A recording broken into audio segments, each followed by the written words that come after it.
Hey guys, Christian here back again. Today's gonna be a little bit special. So this kind of video is something I don't normally do. And today I've written a few notes of basically what I've learned being abroad for 365 days.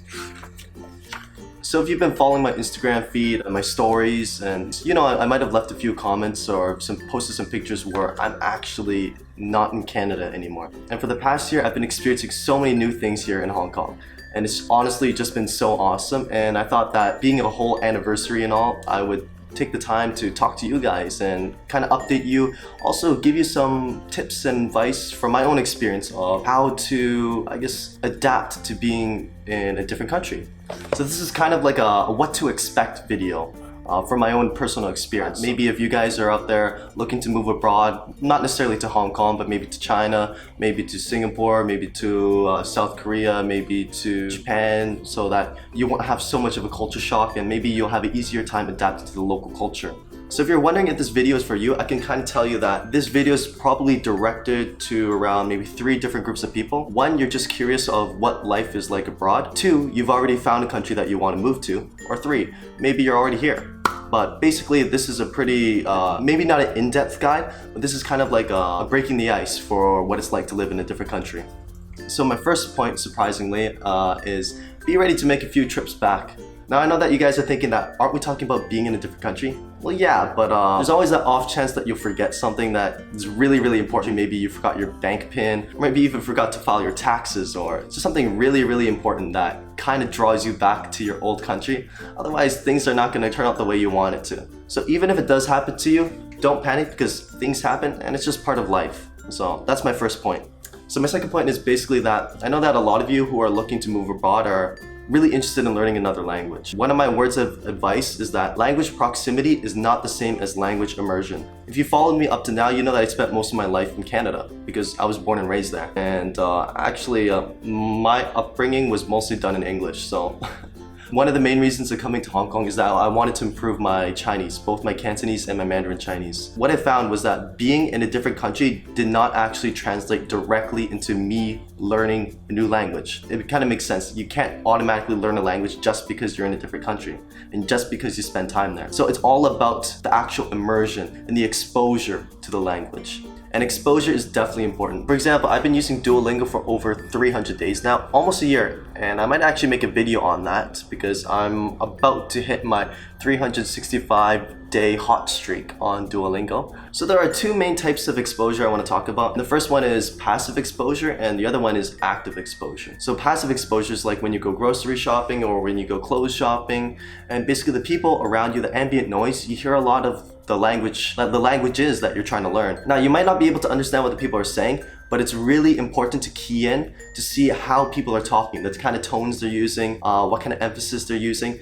And because these all play a role eventually when you try to develop your own sense of the language. Especially since a lot of languages don't actually share the same consonants and same vowels, you might be able to pick up new sounds. And I think one of the biggest challenges of learning a new language is trying to get over the obstacle of using your old pronunciation from your old language. So that's passive language exposure. Now we're gonna move on to active language exposure. So active language exposure is more like actually putting yourself into situations where you might have to speak to someone who's using that language you want to learn. Now maybe you might not be at a stage where you're able to speak, but it's the fact that you're actually putting yourself into situations where you need to communicate. The most effective and the most efficient language learning is usually done out of necessity. Whether it's trying to order food at a restaurant, whether it's trying to read the menus on a restaurant, whether it's trying to actually talk to the servers at the restaurant, whether it's trying to order an electronic device online. These are all situations that describe active language exposure. So I have a couple of colleagues who have been in Hong Kong for longer than I have, and they still have not picked up the basics.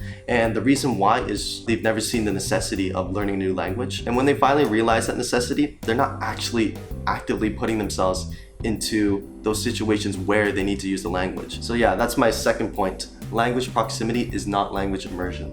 And my third point of this video is that at some point, you're gonna have to learn how to be comfortable by yourself. So by moving abroad, you're most likely not going to a country that you already have a strong social network, distant relatives, direct family, or friends. But most likely your focus is gonna be towards your education and your career. Of course, in those first few months, you're gonna have the honeymoon period with that new country or new region that you're in. and it's gonna be really awesome, really amazing. You meet a lot of new people and all that. Now, I'm not trying to make this seem depressing and all, but after a few months, you might start to realize that things can get a bit lonely. For me, it's not necessarily the case because I came here with some friends and I live in a co-living space. So it's kind of like an adult dormitory. But if you're actually here by yourself, don't look at it as a bad thing, because the first year, in all honesty, is quite busy with a lot of paperwork, getting your identification, getting your bank account settled, getting your residency settled. You might find that actually time is a luxury.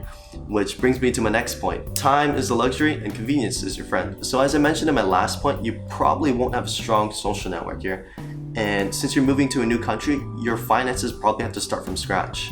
And a lot of it has to do with the fact that you're going to be working on a lot of paperwork just to make sure that you can actually settle in this new region. I've been here in Hong Kong for maybe a year or so, and I haven't really released a lot of videos. I've just been so dang busy. And the free time that I do have, I'm just so dang exhausted. But now that I'm mostly settled into Hong Kong, I'll try to upload more often, get some videos for you guys, keep you guys here with me. Now, because you don't have a lot of free time on your hands, you want to make sure that you try to make your life as convenient as possible. So my suggestions for you would be to download some of the local apps. So here in Hong Kong, some of the useful apps would be like City Mapper, would be Google Maps, the Octopus Transit Card app, the MTR Subway Scheduling app, the Hong Kong Taxi app, and even Uber. So those are more like the location and transportation focused apps. So you're probably going to want to sign up for a lot of those membership apps, like for restaurants and department stores as well.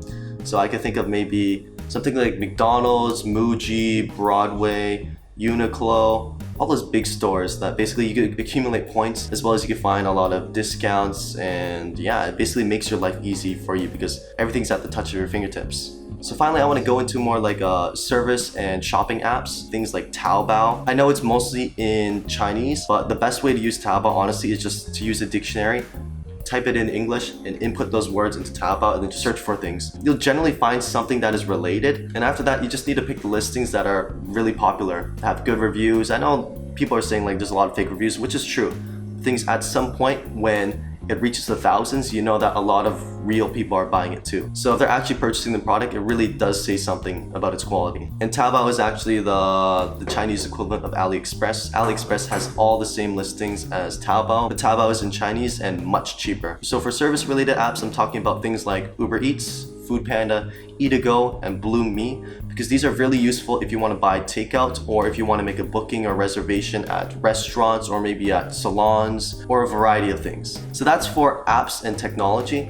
But even at the end of the day, convenience can be just finding a restaurant that you like. The food safety is quite good, the food quality is quite good, and the price is quite good. Sometimes I frequent these maybe 2 or 3 times a week. So in the end, convenience is really important because time is a luxury. My final advice to you is that memories are super important. You want to have a way of remembering your time here in a different country, in a different region, the reason why you came here. It's all about the experience and the journey. And if you don't have a way of materializing those memories, you kind of lose track because it's very easy to forget where you came from and what you did. So whether it's taking pictures with your phone, taking videos with your phone, or buying a DSLR camera, mirrorless camera, all of these are super important because they kind of ground you, they kind of anchor you and bring you back to where you are now. They help you live in the moment and also remember those moments in the future. So I think that's gonna wrap it up for today, guys. If you have any more questions, please leave them down below in the comments. I'll try to answer as many as I can. Maybe I'll do a follow-up video. Thanks for stopping by, and I'll see you guys in the next video. Peace.